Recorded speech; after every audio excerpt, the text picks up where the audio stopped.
Now to day 2 in the trial of Mario Fernandez Saldana. He is one of 3 people charged in the death of Jared Bridegan. Today, law enforcement officers took the stand. Our investigative reporter Riley Phillips was back inside the courtroom today. And Riley, the jury watched surveillance video from the night of the murder.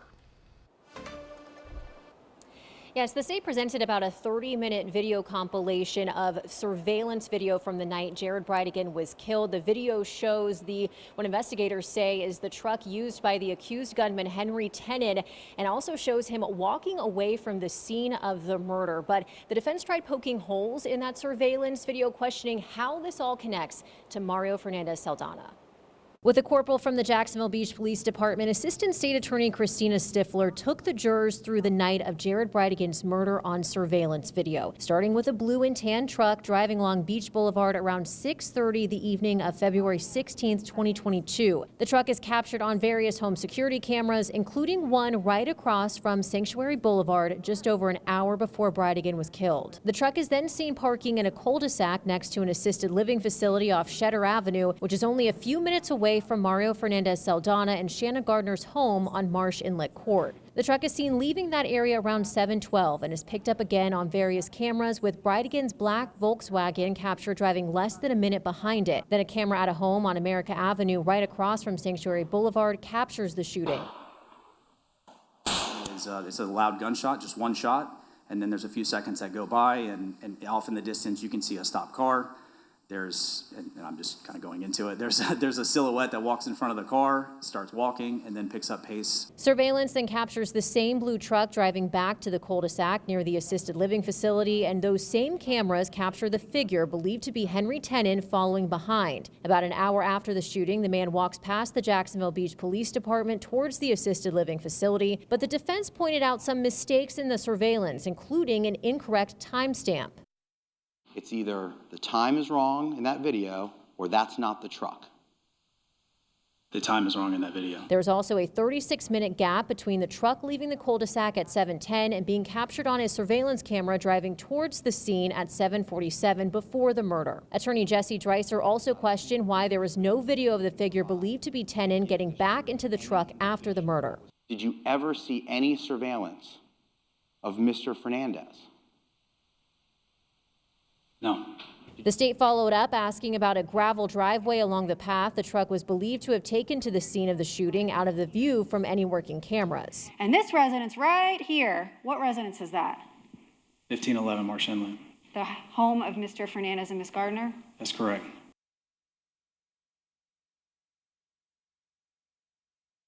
The defense pointed out that there was someone else in the truck the night of the murder, though neither side identified that person or even said whether Tennant was ever driving the truck that night. Live inside the courthouse, Riley Phillips, First Coast News, on your side.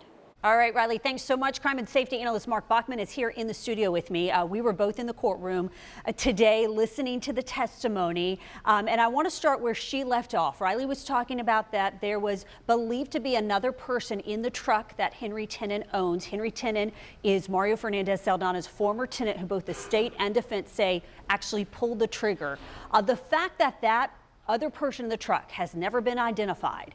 What do you make of that? Does that help Mario? Does that hurt Mario's case? Well, it leaves question that Mario could have been in that vehicle. I mean, obviously, there's no certainty that he was, and the defense is going to do their best to extract him away from Tennant.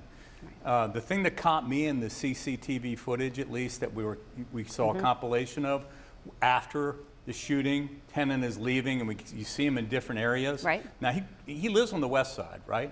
I don't think he frequented Jacksonville Beach that much.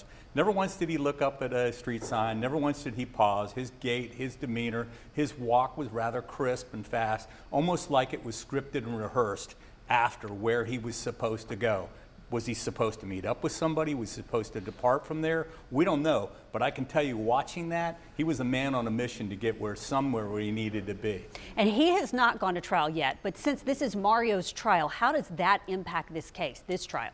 I think it impacts, it shows that somebody else was involved, somebody else knew, and maybe somebody gave him direction and guidance on this, which would lead maybe to Mario being the one who did that.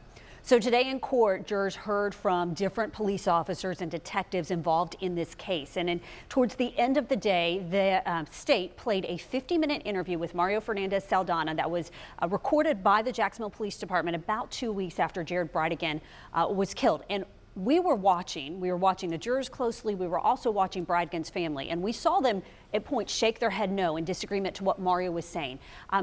Share with us what stood out to you. Well, what stood out to me is Mario felt no remorse for Jared at all. The loss of life, you know, you don't want anybody to die in any such manner, especially a horrible manner like that. He never expressed any remorse for him, or even for that matter, Kirsten never said, "I hope you catch the guy." Now, granted, this is a redacted version of the video that the state is presenting, but throughout the whole process, it was about them wanting power over these children, and it was a struggle between them, Kirsten, and Jared. And then all of a sudden you see him at some point towards the end of the interview, he doesn't say it, but he infers, because he says Shannon will now be able to implement what her rules are and do things more that are in the best interest of the children. So it's almost like he's saying that it's better that he's not here anymore, meaning Jared, because Jared seemed to be the epicenter of all the problems that they had amongst the four of them. Very interesting analysis. Mark, we will continue to be back in the court watching very closely. Thank you so much for coming in tonight. And you can watch our live coverage of the murder trial, gavel to gavel, on our website. Just go to firstcoastnews.com/watch, and you'll be able to see live trial coverage. Court resumes at 9 a.m.